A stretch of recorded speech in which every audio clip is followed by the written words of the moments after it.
If you suffer from poor posture, this video is for you. My name is Dr. Laura Gravel. I'm a chiropractor from London, Ontario, and I wanted to explain what as a chiropractor we look for when we do a postural assessment. We do many vitality tests in the office. The first one is posture. Posture is that window inside. It is how we carry ourselves. It is where the load on the joints is imbalanced. It is where we're weakened. It can be because we've watched our mother walk like that. It's because our lifestyle takes us into the chair all day. It can become because of a structural issue in the spine. Then the spine gets weakened. A pattern develops. Over time, we'll wear and tear on different joints, and our whole entire body becomes very inefficient. So I wanted to explain what we look for. So I have my spine here. This person is facing away from me. So this is their nose and this is their face here, and this is the spine. I'm going to turn them around to the side first. The first thing we look for is anterior head carriage. We're looking to see, is that head gone forward? I've done numerous videos on my YouTube channel about text neck, about forward head carriage.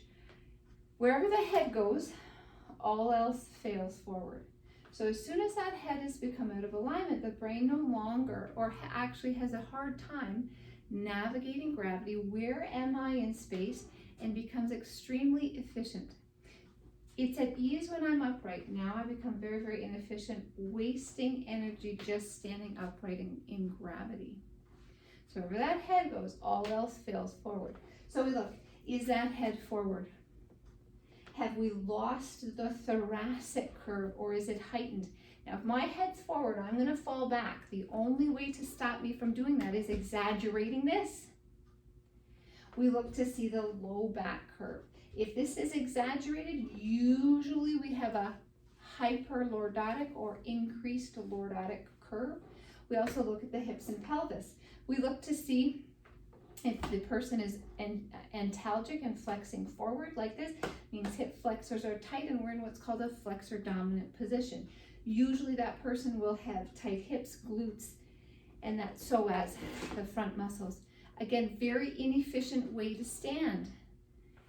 The hips and pelvic area is not our primary, their job is not to keep us upright. But when we're like this, the brain says, now you have to switch gears. It's an ineffective use of their resources.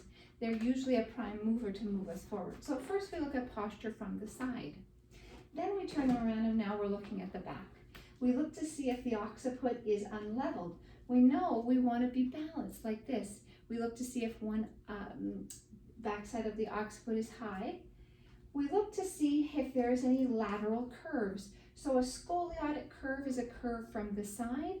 We should have curves from the front. We should have a nice C, like when we took to the side rather, we should have a nice C curve, a curve in the thoracic, and that lumbar curve I talked about.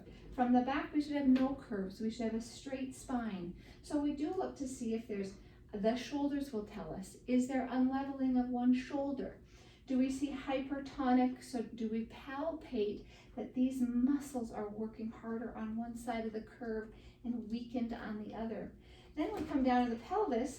Even if this person is seated, we look to see, are the iliac crest or the hip bones hiked up on one side. We then, like, as I said, we look to see how that person is standing. Have they lost that lumbar curve, and are they falling forward? So those are some things in posture we look at. We take a picture of you from the side to see that anterior head carriage, and we redo that picture in 12 visits to see that there's more ease in the system. That comes from motion of the spine. That's what a chiropractor does. The motion of the spine tells the brain, I'm alive, I'm awake, I can tell the body to work in a more efficient pattern, efficient way, tell the optimal muscles to do the job, not the inefficient ones to do the job. I'm not saying we can straighten out curves, but we can allow, as we allow joints to move properly, input into the system, that brain becomes a more efficient system. So I wanted to touch on posture there. My name is Dr. Laura Gravel, chiropractor, London, Ontario. Posture says all. I love it if you like this video to click like, share, comment, and if you want a professional opinion on posture, it is absolutely something we can assist and assess with because we are sitting all day, we notice imbalances, and a spine that moves is a brain and body that work optimally. So Dr. Laura Gravelle, chiropractor, London, Ontario.